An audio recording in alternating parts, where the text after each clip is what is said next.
Hello everyone, Jackie Peacock here, back with another video. Today is an extra special one because I have curated a palette of 15 beautiful colors by DeepDeepLight to paint and bring to you a stone collection. I have been loving painting rocks. It has been incredibly therapeutic and calming for me, and so I am very excited and grateful to be able to share not only this collection with you, but the subject matter as well. And if you're new to watercolors, it's perfect to give it a go because you cannot mess up rocks. But I want to jump into the swatching. I'm starting with Great Tit here first and moving on to the color English Red. I absolutely love the first set of 6 colors in this palette as accent colors. You could use them on their own, but for me, I love to have the little hints of red, little hints of yellow, some blue in my rocks. I mean, really, it's up to you and how you want to paint your rocks. And of course, depending on where you live around the world, your rocks will probably look different than mine.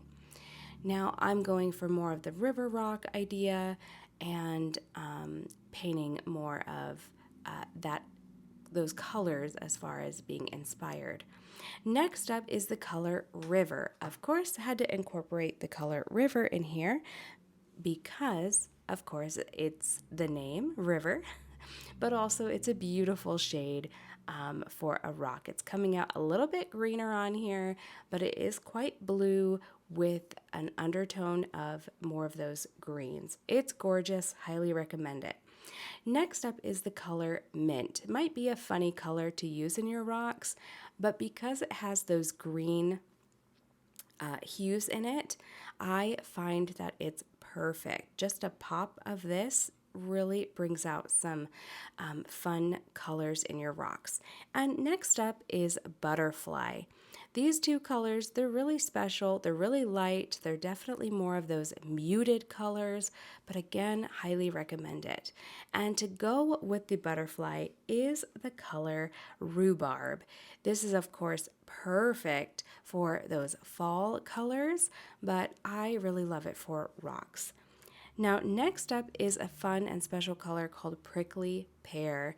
It has more of those browns, but you'll see some pinks coming through. It's just an extra special color.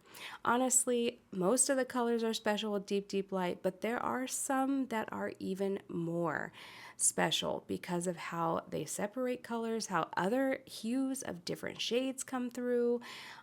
This one is called Fly. This one's a very unique color, but I think it's beautiful when it comes to painting rocks. And next up we have the color Partridge. It's definitely having some green in there, but you'll see a bit more of those browns popping through. Now the next 6 set of colors are my favorite, especially for the stone collection. First up is the color Slate. It's a very warm gray. You can get it extremely light, and of course you can build it up. The next one is Captain's Gray. If there's any color in this palette that I recommend getting, if you can't get either 6 or all of them, it is Captain's Gray. You just gotta try it. And next up is Mother Earth Gray. This is a very blue and cool gray, perfect for stormy skies, but also perfect for shadows in your rocks, or to have this as a color on its own. And next up is Gray Ochre, a little bit darker, a little bit more grayer than the slate, but it is also a beautiful color. Now, this one definitely is more of the transparent color and harder to build up. And my last 2 are blacks. This one is Raven, which has a very unique granulation to it. So the more water that you add to these 2 blacks, the more separation you're going to get and the more texture you're going to get as well. The last one is Mars Black, and honestly, this is hands down one of the best blacks, I think, when it comes to the rocks. As you can see, as it dries, it naturally starts to get lighter. And it's just brilliant when it comes to rocks because you see a lot of gray rocks with a lot of like black speckles, and that's a beautiful color for it. Now getting right into painting rocks, I wanted to give you an example of how I paint my rocks. There's many different ways, but honestly, I go back and forth between using the wet on dry to start, and then as it gets really wet, dropping in paint, therefore using wet on wet, and I mix up the colors. And most of these colors go beautifully together. However, you do have to watch that butterfly because of how thick it is and creamy it is. It can overpower other colors, making it, I don't want to say muddy, but making it more muted. And if you're not after that, it's just a color you have to watch out for. I really enjoy this color though, which is why I included it in this palette. But just be mindful of that. So I'm starting with the base of that color, and then I will go back in while it's wet and add a little bit of my blacks, either Raven or Mars Black, and then I gently blend it together.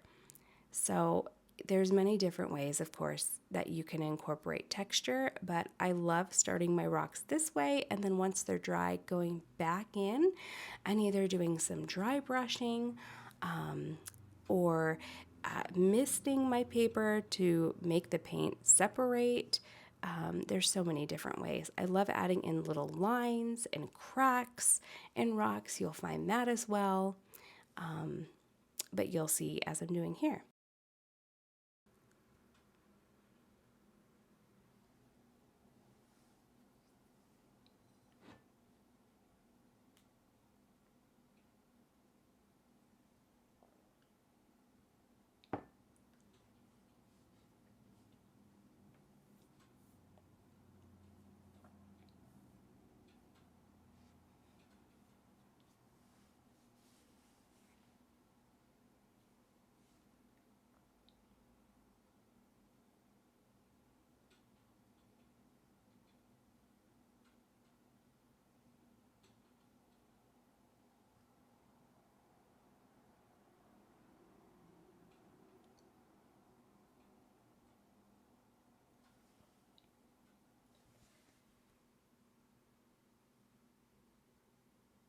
I also use some stippling techniques, and that is a really fun way to get some texture.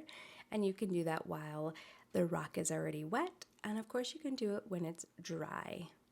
But I love when things blend, so I try to work when it's still a little bit on the damp side.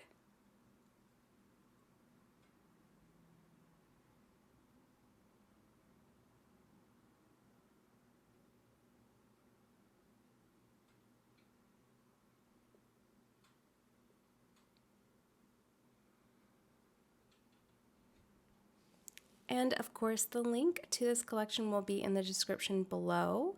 And they're not the most cheap watercolors. Keep in mind that these are, of course, all handmade and put together by the team, DeepDeepLight. But if a set of 6 or 15 is too much, then the top 3 colors that I can recommend from this entire set of colors would be Captain's Gray, 100%, and another favorite is the Mother Earth Gray, and personally, I really love Slate. So those 3 colors, I think you can make some beautiful rocks, but definitely recommend, if you can't even get 3, is that Captain's Gray. It is such a special color, and so many other brand ambassadors recommend that color, and there's definitely a reason for it. So be sure to check them out and let me know and the DeepDeepLight team if you have any of these colors, what your favorite color is, or if you have made a wish list and hope to get some of these in the future.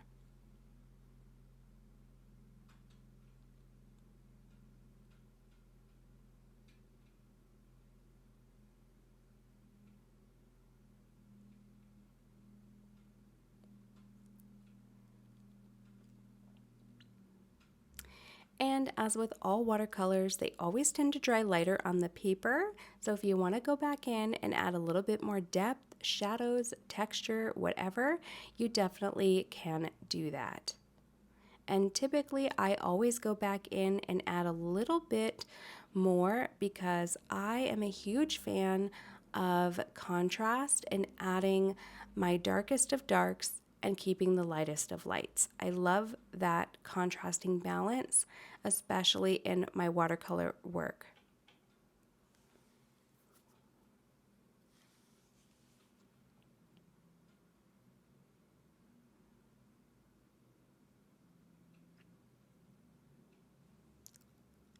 These rocks are all just from my own imagination. I'm not following any images, but that's the beauty of painting rocks, especially if you've never picked up any watercolors before or a paintbrush before. You just make these little wonky, fun circles or ovals or squares or triangles. Really, it's endless possibilities, and you can't mess up rocks, I'm telling you.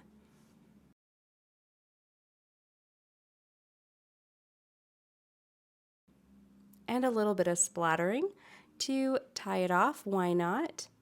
If you wanted to just splatter inside your rocks, that's perfect too. I hope that you enjoyed this little painting with me to explore these colors, and that you have found some colors that you haven't tried and may want to in the future, or have just been inspired to paint some rocks. Here's some that I've done in the past, focusing on different colors within the palette. My absolute favorite one is this one, and the star of the show is Captain's Gray and Slate, using a majority of those colors for all the rocks and then dropping in some other colors. And those rocks are on handmade watercolor paper. All right, everyone, thank you for spending your time with me, and I look forward to seeing you in another video. Take care and happy painting.